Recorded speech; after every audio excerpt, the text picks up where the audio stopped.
Hi, welcome to Life, Loss and Hope. Thank you for joining us today. Today I'm going to be talking about continuing bonds and connections with our loved ones. Thank you for continuing to subscribe, to like and to share, and please keep commenting, as I love to read your comments. It makes me feel connected and also gives me feedback for future video content. If you are grieving for a spouse or anyone else you've loved, you'll probably find yourself still talking to them at times, or maybe all the time. Perhaps late at night, holding a pillow next to you, or at the graveside, or when you're driving or walking alone. More than likely, you've found this comforting to simply talk to them, ask questions, reminisce, or tell them about the things that are happening in your life. Perhaps you have been keeping also their personal items, their clothes, the last thing that they touched, spraying their aftershave or perfume to bring back their familiar presence, or listening to old voicemails or songs that remind you of being together, or going back to places that you holidayed or visited, or looking at photographs. All these things are normal that people do when they are grieving.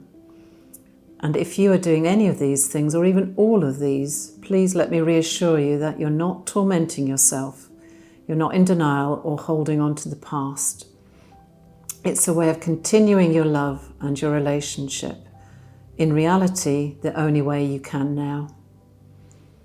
In grief groups, people often reluctantly share with me that they talk to their loved ones. They tell them about the events of the day, the family news. They say good morning or good night, or when they come home, I'm home now, I miss you, I love you. Others say that they shout at photographs of them, saying things like, why did you have to go and leave me? Or as I have said aloud myself in grief, when I was faced with a difficult man job that I couldn't do, well, that's another fine mess you got me into. I think it's a quote from Laurel and Hardy, but it really expresses the frustration of being alone, doing those daily things which can be challenging.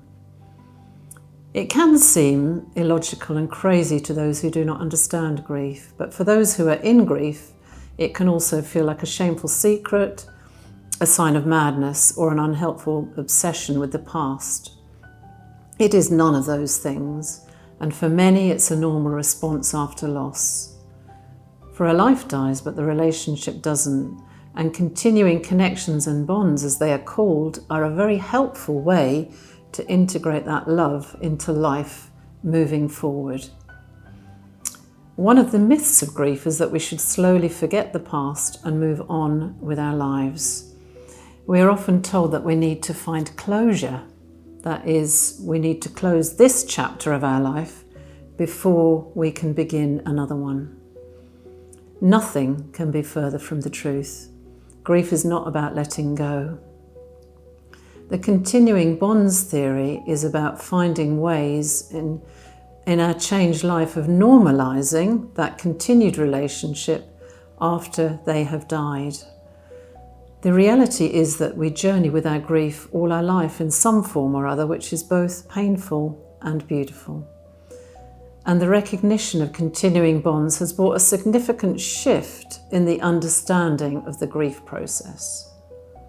It actually brings closure to the concept of closure, because even if we wanted to, we can never lose our connection with our loved ones.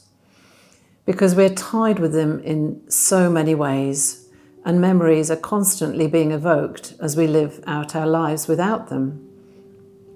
Although this can feel bittersweet, it can bring a tremendous source of comfort, continuity and strength, that the love we are so desperate to hold on to is integrated into the present moment.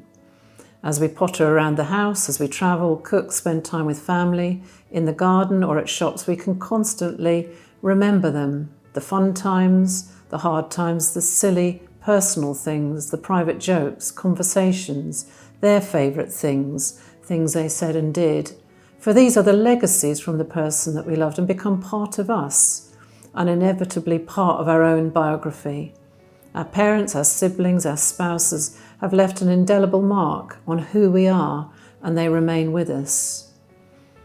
The idea behind maintaining a connection to our loved ones is that we don't ever truly detach from them or the memories they leave behind, so the relationship with them goes on.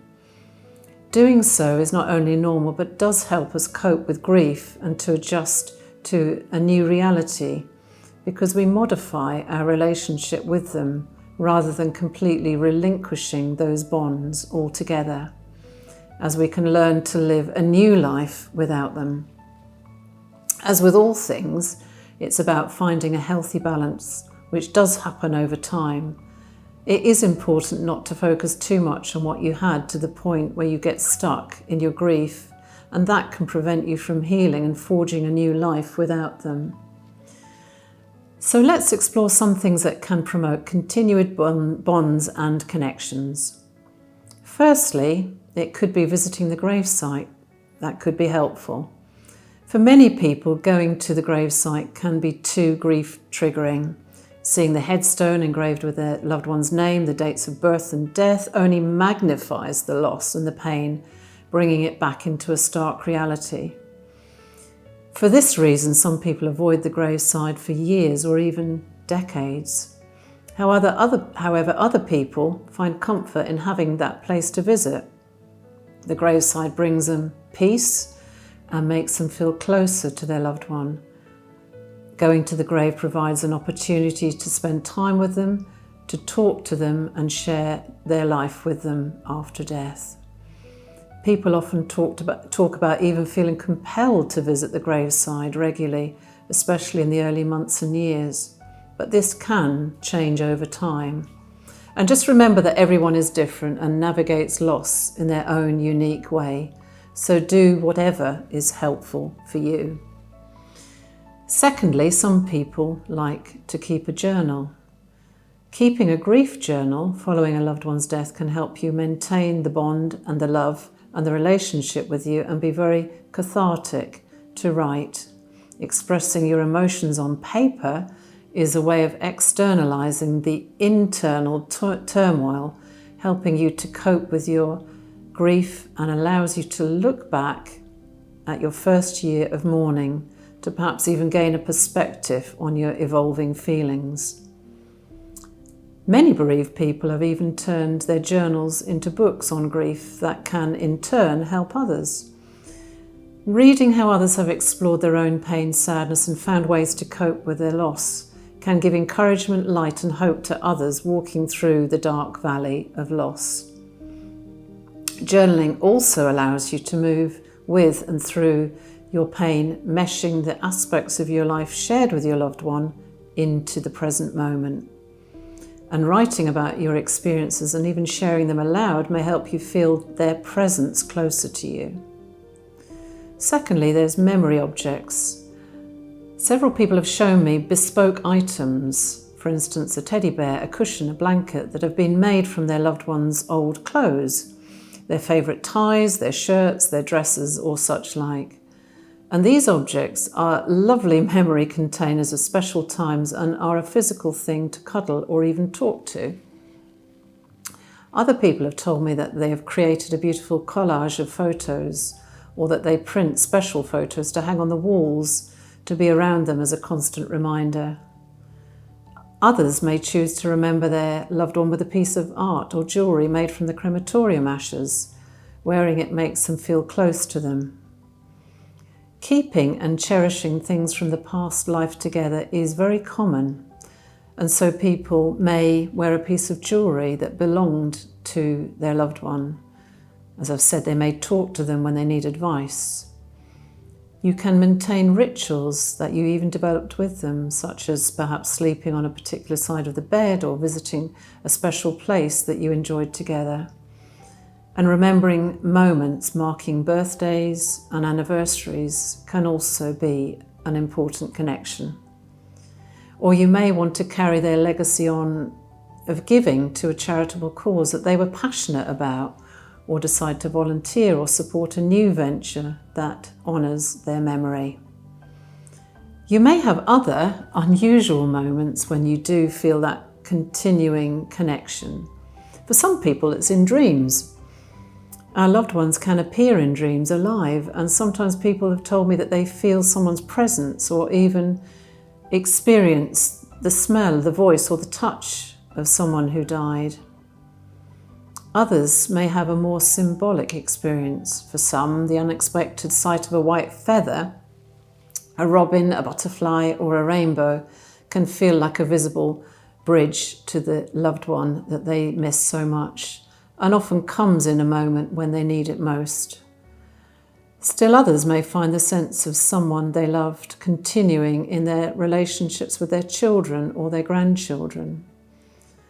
Other people may see the person living on in memory, or perhaps in a different form. And finally, faith can offer a tangible hope to some people. And for me it did. There's a wonderful verse in the Bible, in the book of Thessalonians, that says, "We do not grieve like the world with no hope." Sadly, this has been widely misunderstood. It's not saying that Christians don't grieve and have to be strong and fake it. There's no full stop.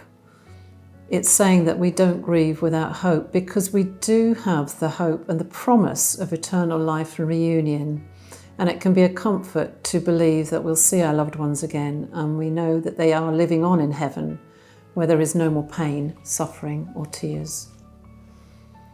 Whatever your spirituality, your personal beliefs and experiences, all of them, in your own way, can reaffirm a sense of connection and help you to sustain the love that you shared.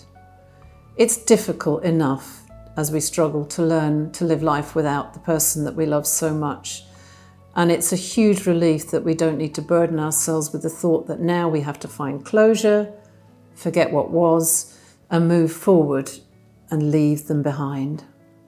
I still miss talking to my loved ones on the phone. There was always so much to share, especially when we'd been on holiday, we'd had a big family occasion or an adventure, or perhaps when there was a problem. The first thing I would want to do was pick up the phone and call Mum, Dad. I miss those conversations. The healing power of talking to our loved ones who have died is beautifully encapsulated in this story. A Japanese man called Sasaki was in deep grief after his cousin died, and sometime later he found a poem written by him called The Phone of the Wind, which has now inspired his world-famous idea. What he did is he built a booth in his hilltop garden, and in it was a disconnected phone. He said, "My thoughts could never be relayed over a regular phone line, and I wanted my words to be carried by the wind to my cousin." A year later, Japan was hit by one of the worst disasters in its history.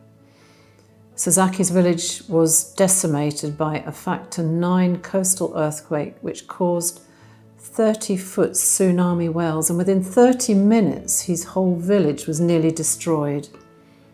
The tsunami also caused a nuclear meltdown in a nearby town, and nearly 1,300 people died, roughly 10% of the population of his village.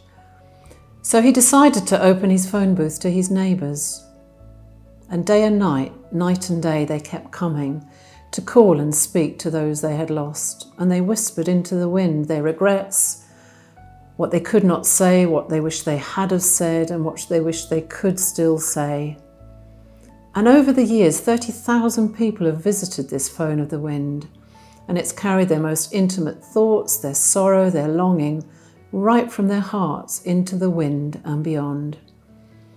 When the original phone booth was blown down, the volunteers from the community came and they rebuilt it, and now beside the phone is a book in which people record their thoughts and messages. And they write of loss, hope, memories, sadness, and even quiet joys. It's all about continuing their precious love and relationship. This has really inspired me to suggest this idea in the grounds of the hospice where I work, and you also may feel inspired to find a sacred space where you can reach out and talk to your loved one. Perhaps as we begin to honour grief more in our society, every community could find ways to help us keep processing loss and grief over our lifetime, and embracing the idea of maintaining a secure, continuing bond with our deceased loved ones allows us to partner with grief and promotes the healing process. So eventually we can remember with more love than pain.